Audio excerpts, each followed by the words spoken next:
अस्सलाम वालेकुम नाज़रीन, आपका मेज़बान तनवीर अहमद आपकी खिदमत में हाज़िर है। मुझे उम्मीद है आप सब खैरियत से होंगे। अल्लाह ताला आपको शादोबाद रखे। अल्लाह ताला आपके खानों में, आपके दायकों में बरकतें अता फ़रमाए। आज मैं बनाने जा रहा हूँ कलेजी। बिस्मिल्लाहिर्रहमानिर्रहीम। मैंने 2 अदद प्याज लिए हैं, इनको मैं काट लेता हूँ।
नाजरीन अब मैं इसमें शामिल करूँगा नमक। ये मैंने एक खाने का चम्मच नमक शामिल किया है। आप भी हस्ब ज़रूरत इसमें नमक शामिल कर सकते हैं।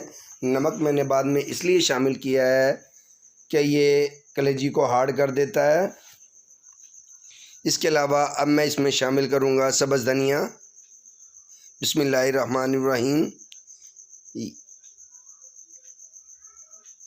सब्ज़ धनिया डालने के बाद मैं इसको मज़ीद भूनूंगा।